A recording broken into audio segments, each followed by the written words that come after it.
All right, so this is just the end of the story.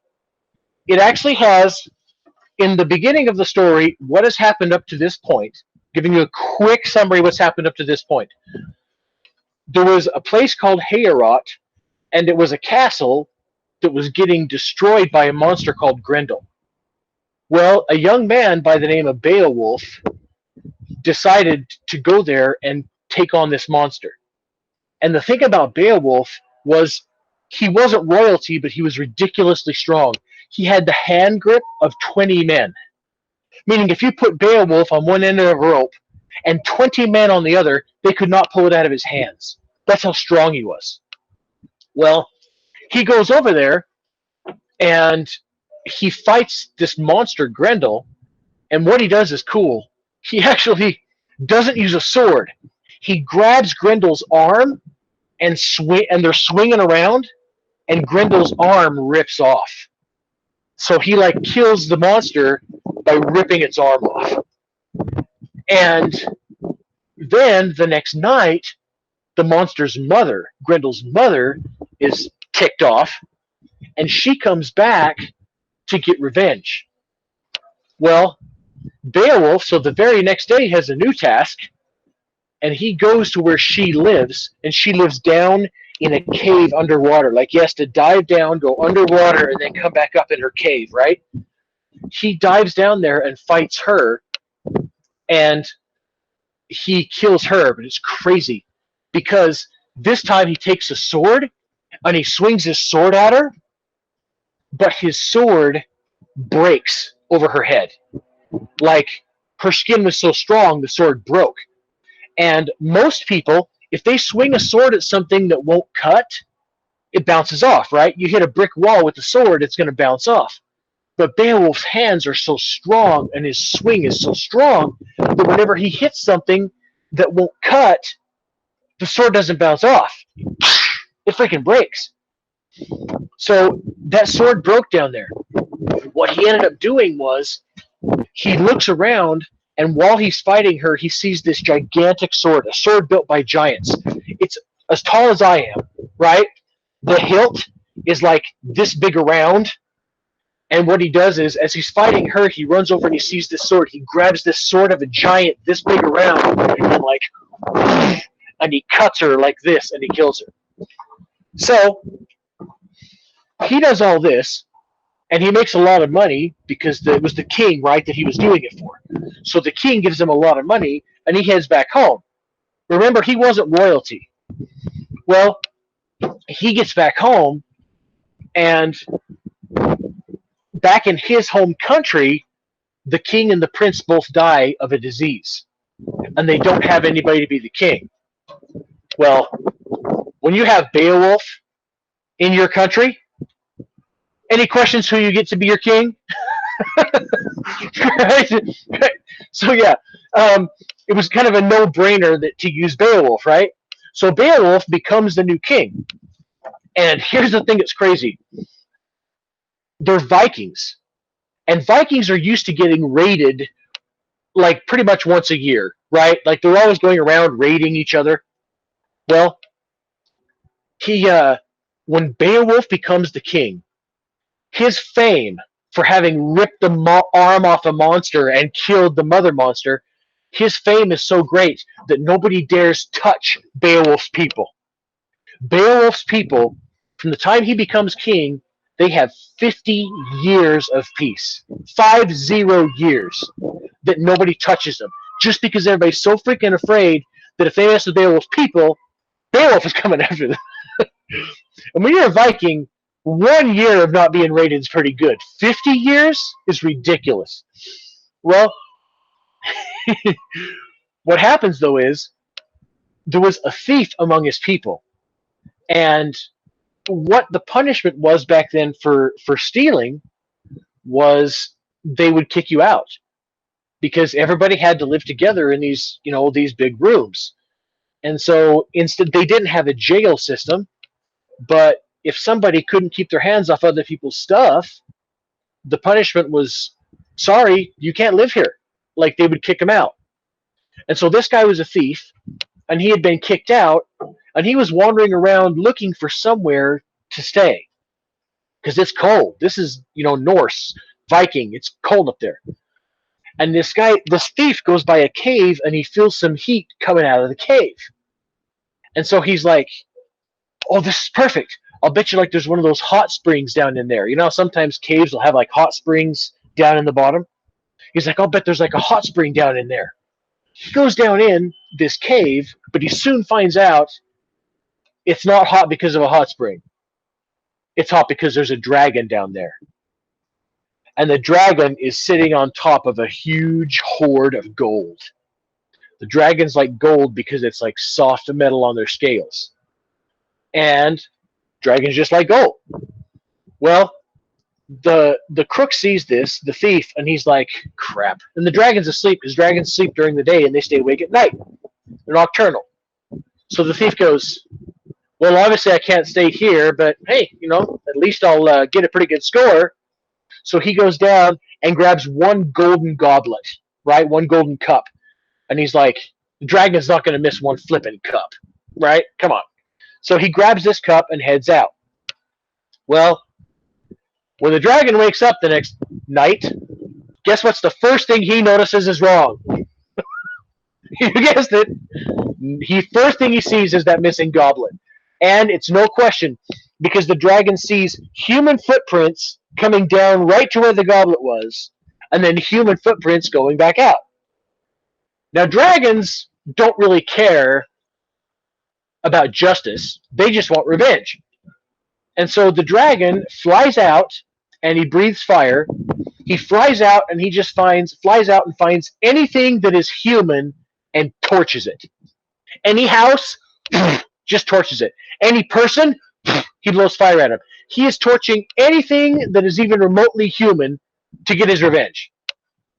Well, after a night of torching humanity, he goes back to his den and his lair, and the people run to Beowulf. And they're like, "Beowulf, you have to help us, this dragon." Well, Beowulf, see, he was about 20 when he fought Grendel and his mother, and it's been 50 years of peace. So he's like 70 now. He's 70 years old. He's getting along in years. But he's like, "Well, I'll do it." So he gets 20 of his best men, his 20 best guys, and he gets them in full battle armor, and he goes over to the cave.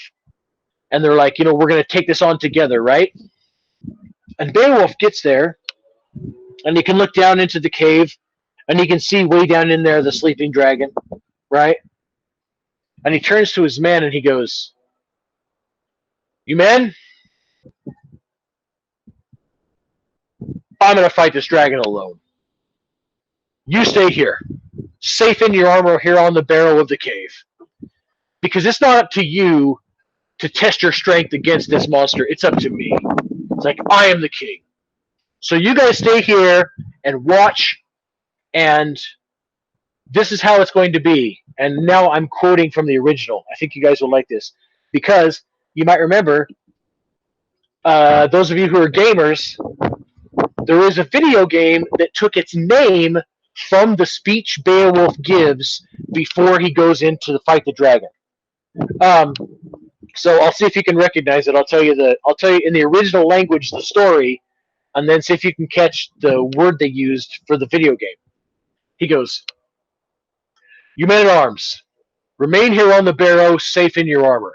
It's not up to you to test your strength against this monster. I will win this fight, or else mortal combat, doom of battle, will bear me away to my ancestors." Somebody put Mortal Kombat. So, yeah, if you got a fighting game, what better place to get the name than from Beowulf, right? So Beowulf has his shield and his sword, the strongest sword he has, and he goes down in. Well, this is his plan. His plan is, he knows that the dragon is going to unleash fire. And so he's going to get down. I got to drop this a little bit so you'll be able to see the ground. He's going to get down and hunker behind his shield.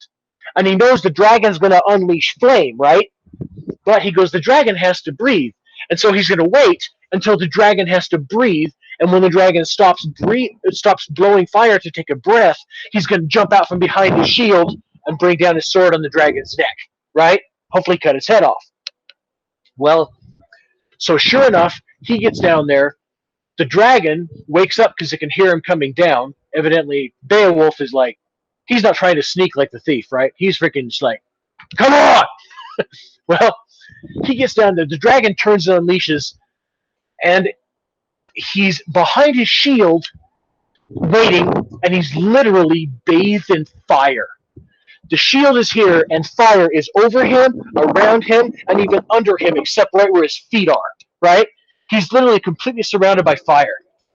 And then, after enduring that for a minute, the dragon stops to take a breath. Beowulf's chance. He comes out from behind his shield, jumps up, boom, and brings down the sword right on the dragon's neck. And the sword snaps. And he's like, oh, crap. It then explains in the poem that it was never Beowulf's fortune to be helped by a sword. He was just too strong, right? He was just too strong for any sword to help him. So the sword snaps, and the dragon has got its breath, right? So it starts to unleash again. Beowulf goes back behind his shield again. Well, now he's there. He has no weapon, and his shield begins to burn. If you remember about Viking shields, they're metal on the outside. They're big, right? They're metal on the outside, and they have metal buckles where they hold them, but the inside is made of wood. And his shield now starts to burn. And so up on the barrow, the 20 guys, his most trusted men, are looking down, and they see their lord has no weapon, his shield is burning, and those 20 brave men run away. They all just run away to the forest. They're like, if Beowulf can't cut this dragon, I can't! And they run away. Except one. One man. His name was Wiglaf, son of Weohstan, a well-regarded Scylfing warrior, and of ancient warrior lineage. When he sees his master down there in the fire, he goes, I will go to my master's aid. And then it says in the poem, the claims of kingship cannot be denied in a man of true worth when the time is right. In other words, he wasn't royalty, but like Beowulf, he had kingship within him. And so he freaking, like this, and Wiglaf walks down into the fire. And so he's coming at the fire as Beowulf is bathed in it. Wiglaf gets up there right next to Beowulf, and he locks shields with Beowulf. Perhaps you've seen like this on a movie or something, how the Vikings, when they would go into battle, they would lock their shields together so that it was like one big row of shields, right? And then they would come at the enemy like behind all their shields. So he goes up just like that. He freaking locks his shield in with Beowulf, and it was just in time. Because just as soon as Wiglaf gets his shield locked in with Beowulf, the fire starts to come through Beowulf's shield. And so what he does is, pretty soon, like, the fire is coming through Beowulf's shield, so Beowulf gets over behind Wiglaf's. So now both of them are crouched in behind this one shield, waiting for the dragon to breathe. Well, sure enough, the dragon breathes, but the dragon's not dumb. The dragon remembers that last time he breathed, Beowulf came jumping out. So this time, when the dragon stops breathing instead of going back to get a breath, the dragon stops breathing, or stops blowing fire, opens his mouth, and goes forward. And so as Beowulf is standing up, the dragon is coming forward, and the dragon clamps Beowulf in its jaws. Two huge fangs in the front of his shoulder that go all the way through. And Beowulf is now hanging in the dragon's jaws, being held up off the ground. And the dragon starts to shake. And Beowulf is being frickin' flung around by the two huge fangs in his shoulder. And Wiglaf is smart. And he's seeing this, and he goes, what can I do? And he goes, this dragon looks a lot like a snake. He's like, I know I can't possibly cut those scales. If Beowulf broke a sword over the scales of this dragon, I am not going to be able to cut it. But this looks a lot like a snake, and a snake has a soft underbelly. And so he's like, I'll bet maybe this will have a soft underbelly too. So Wiglaf, while Beowulf is hanging on, getting flung around in the dragon's jaws, Wiglaf runs down under the dragon. This is the dragon. Under the dragon, takes his sword, sticks it up in the dragon's guts, and then pulls back like this. And unzips the dragon from the underside. And the dragon's guts and everything fall out. Right? So, the dragon's like, ugh! And the dragon, stops flinging Beowulf, and the dragon turns back along itself to see the wound, right? So the dragon's head turns more toward the middle of its body to look at the wound it's just suffered. And then Beowulf sees his chance because he's near the center of it. Beowulf, still hanging in the dragon's jaws, reaches down, pulls out a boot knife out of his boot, and stabs the dragon in the heart while hanging in its jaws, scores the mortal strike. Stabs its heart, the dragon dies, lets go, and drops him on the ground. Now, so Beowulf is like, ugh, and he's laying there on the ground, and Wiglaf runs over to his aid, and they look at the wound. Well, there's one other thing about a dragon that's like a snake. Venom. So the big fangs had venom on them. It is like the two big huge holes are like pussing and bloating, and besides that, they're burned because of the heat of the dragon's mouth. So this is a mortal wound. They know that Beowulf isn't going to make it. And Beowulf is there, and he knows that these are going to be like his last words. And so, what do you think his last words will be, Pugdog? You think his last words are going to be like, oh, tell my people I love them. Tell mommy I love her. No, Beowulf is a Viking.